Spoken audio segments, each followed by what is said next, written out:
Penyelamat kita dan menurut ajaran Ilahi, maka beranilah kita bernyanyi. Bapa kami yang ada di surga, dimuliakanlah namamu. Sudah terkasih, selamat pagi, salam jumpa lagi dalam Sabda Siap Saji Rabu 21 Juli 2021, hari biasa pekan ke-16. Marilah kita berdoa dalam nama Bapa, Putra, dan Roh Kudus. Amin. Bapa penuh kasih, Engkau menaburkan sabda kepada kami agar kami tetap hidup. Tetapi kami, seperti yang diuraikan di dalam Injil, ada yang berbatu-batu, ada yang semak duri, ada yang jatuh di jalan, dan juga ada yang subur. Sehingga kualitas iman kami berbeda satu sama lain. Pada masa COVID ini ya Bapa, ajarlah kami untuk tumbuh dalam tanah subur, agar iman, harapan, dan kasih kami dapat kami nikmati bersama-sama. Demi Kristus Putramu dan pengantara kami, kini dan sepanjang masa. Amin. Tuhan bersamamu dan bersama rohmu. Inilah Injil Yesus Kristus menurut Matius. Dimuliakanlah Tuhan. Matius bab 13 ayat 1 sampai 9. Pada suatu hari Yesus keluar dari rumah dan duduk di tepi danau. Maka datanglah orang banyak berbondong-bondong lalu mengerumuni dia, sehingga Yesus naik ke perahu dan duduk di situ. Sedangkan orang banyak semuanya berdiri di pantai. Yesus mengajarkan banyak hal kepada mereka dengan memakai perumpamaan-perumpamaan. Demikianlah Injil Tuhan, terpujilah Kristus. Perjumpaan Petrus dan Yesus di Danau Galilea setelah Yesus bertemu Andreas dan kemudian Andreas membawa Petrus kepada Yesus.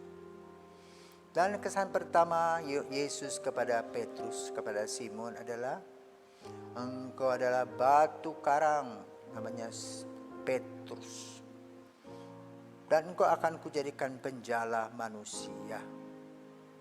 Sejak saat itulah Petrus menjadi, boleh katakan, pionir. Senantiasa dibawa oleh Yesus ke tempat-tempat yang penting. Antara lain ke Gunung Tabor dia pergi melihat kemuliaan Yesus.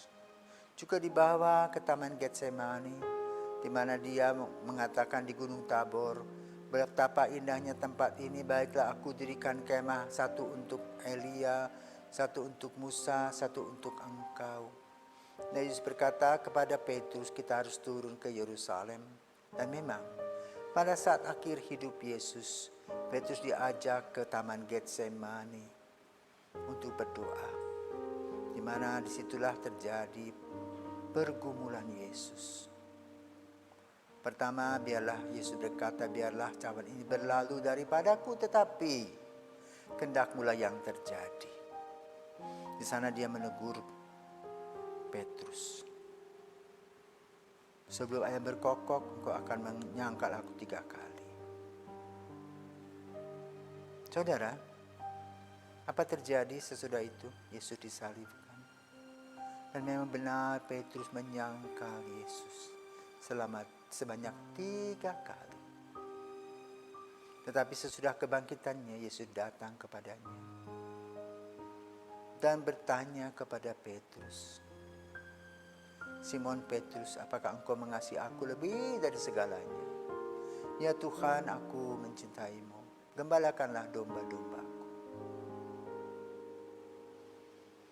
Yesus teringat akan kata-kata Petrus di Kaisaria Filipi. Ketika dia bertanya kepada para murid, siapakah aku ini? Yang satu mengatakan Yohanes Baptis, Elia, Yeremia, dan sebagainya. Tetapi Petrus mengatakan, engkau adalah Mesias, anak Allah yang hidup. Luar biasa.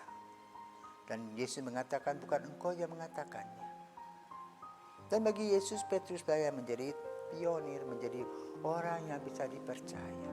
Walaupun dia menyangkal 3 kali, maka ketika ia bangkit, Yesus mengunjungi Petrus dengan pertanyaan tadi. Menurut kamu, apakah kamu mencintaiku lebih dari semua? Ya Tuhan, gembalakanlah domba-dombaku. Maka sejak saat itulah Petrus menjadi pemimpin dari para rasul.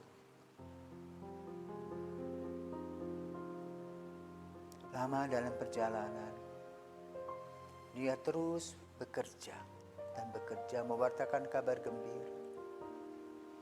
Dan pada saat kepemimpinannya terkoyak, ketika dia mendengar seorang Saul membunuh banyak orang-orang Kristen, bahkan akan menyerang lagi banyak orang di Damaskus. Namun di sanalah Yesus bertemu dengan Saul dengan berkata, Saulus, Saulus, mengapa engkau menganiaya aku?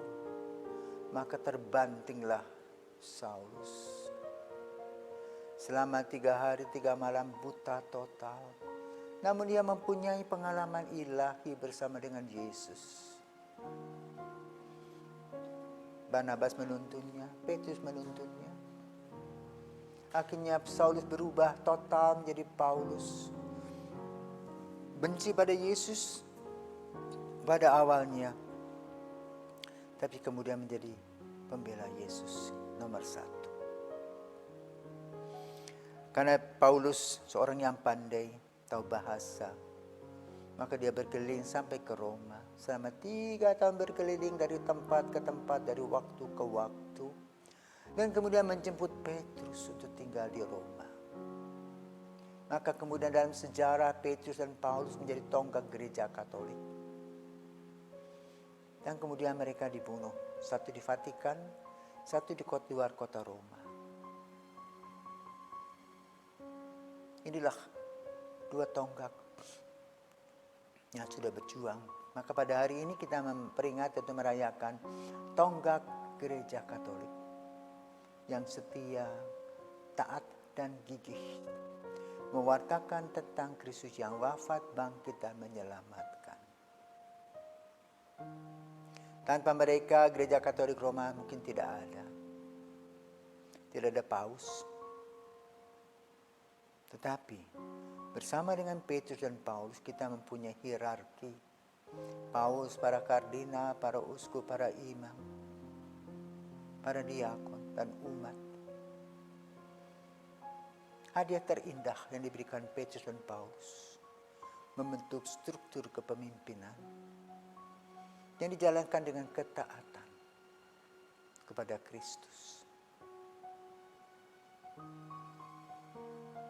Maka 2 tonggak ini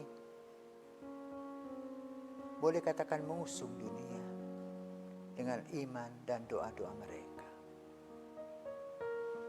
Kita bersyukur kepada Tuhan untuk perayaan Santo Petrus dan Paulus ini yang menjadi tonggak gereja dengan ketaatan, dengan kemiskinannya dan kemurnian hatinya mewartakan kasih Kristus.